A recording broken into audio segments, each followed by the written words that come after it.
As we wrap up with Module 7, I wanted to take a moment to talk about where intellectual property law and policy might be headed in the near future. As Plato once opined, necessity is the mother of invention. New generations arise and each one is confronted with a unique set of challenges. Whether they are faced with war, drought, famine, or other difficulties, they strive to overcome these obstacles. While finding ways to survive, humans have also sought ways to make life better, easier, and more efficient. It's in meeting these necessities that some of mankind's greatest innovations have seen their genesis. That spirit of invention continues to thrive today. Could anyone have imagined the prevalence or even the existence of smartphone technology a generation ago? Technological innovation moves quickly. What was new just a year or two before is obsolete now.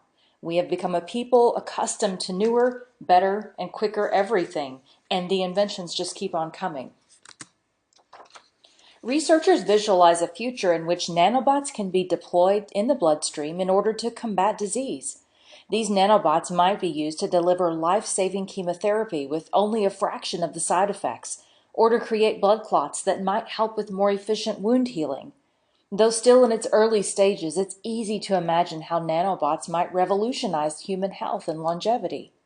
Artificial intelligence has been on the horizon for some time, but technology is finally catching up to the imagination of science fiction writers. Researchers are closer than ever to cracking the code that will enable them to solve intelligence, making it possible to create from silicon a consciousness that successfully mimics human sensibilities. Each of these innovative ideas needs intellectual property protection in order to survive. Administrative challenges will continue to rise. They are linked to rising global demand for IP rights. As IP becomes ever more central to the knowledge economy, demand for IP rights continues to rise and is likely to continue. In 2015, for example, 2.9 million patent applications were filed, along with around 6 million trademark applications and 870,000 design applications. These are extraordinary numbers. Managing this rising demand is a big challenge for IP offices, but as new IT solutions come on stream, there will be new opportunities to better manage this demand and administrative IP processes in general. The current IP system is fit for many purposes, but there may be areas that need to adapt. Artificial intelligence and the life sciences are two major areas of technological and scientific development that will raise important challenges for IP, as well as for other policy areas, given their multidimensional nature.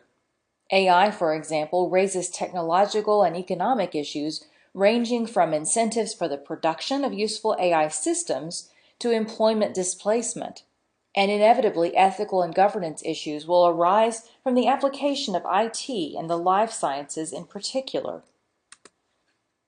An emerging challenge that relates to the fundamental principle of transparency upon which the existing IP system is built.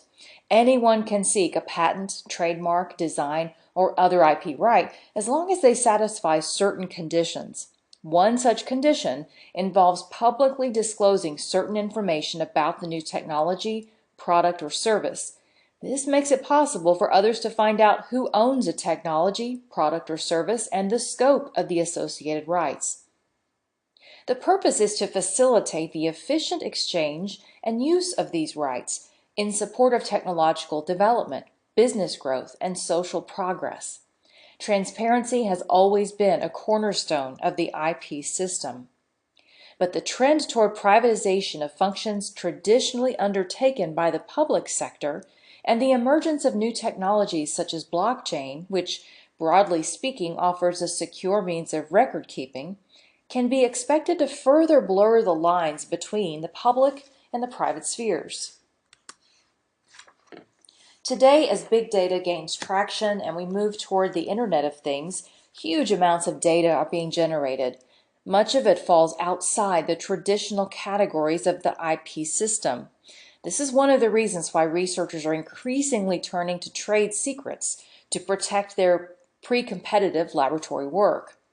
We also see that major online platforms like Facebook and YouTube are creating vast quantities of valuable data from their activities. This gives them, and indeed all those who hold such data stores, a significant economic opportunity. There are, however, many complex questions coming to the fore about the ownership of this data.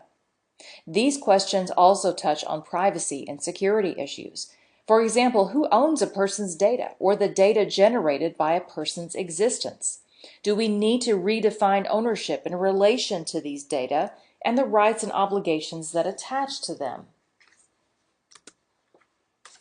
With the move to cloud computing and streaming content, the concept of copy ownership is now disappearing from entertainment as well.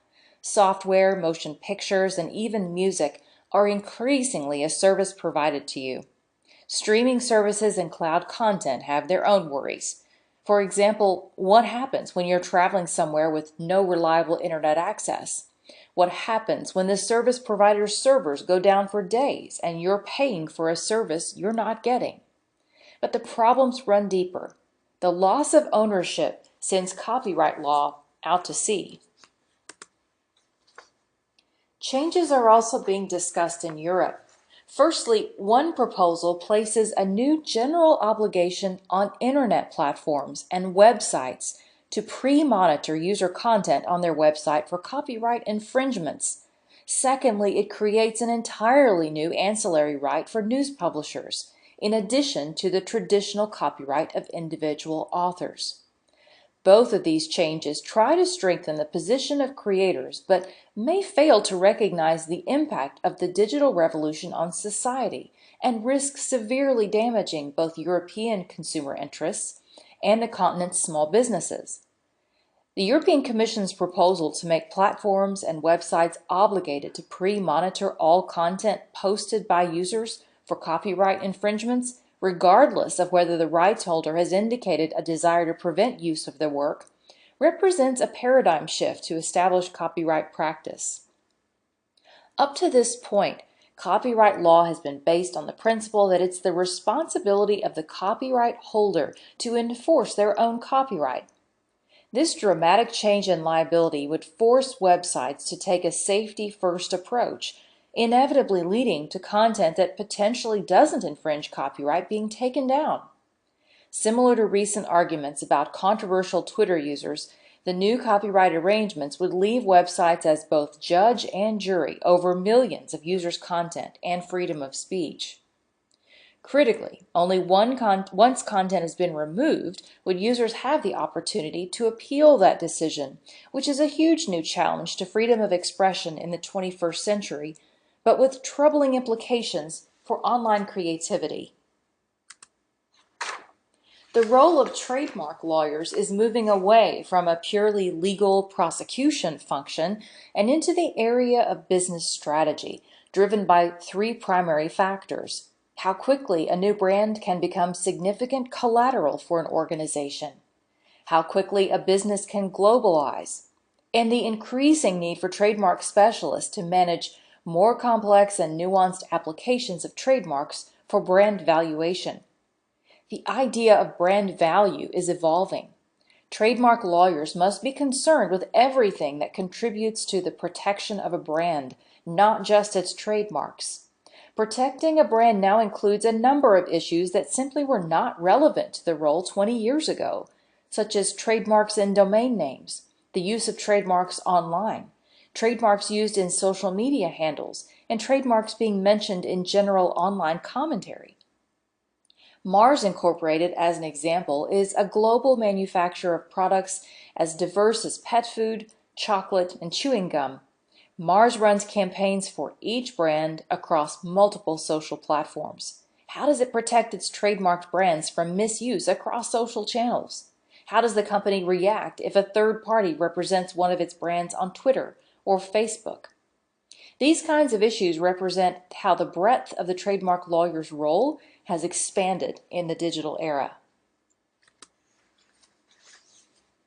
In the case of IP, foretelling the future is a necessary evil. The very nature of IP, with its constantly changing body of assets, and changing valuation requirements means that an underlying trend, fortune telling, is a requirement of most IP valuation professionals. Two things are clear. First, the nature of IP is changing. The breadth and range of trademarks is changing. The types of patents have changed, both traditional patents and business method patents. The range of copyrights has expanded. The rise in utility and value of trade secrets and an increased emphasis on rights and protection have been documented. Every major new industry of the last 100 years, from the automobile and aircraft businesses to semiconductors, personal computers, software, biotech, mobile telephony, and internet e-commerce, was launched on the back of an IP-protected innovation. Intellectual property is an increasingly important area for our economy and lives in general. I hope this class has given you an understanding of copyright and trademark rules and regulations in an international context, as well as a look at the role of patent protection.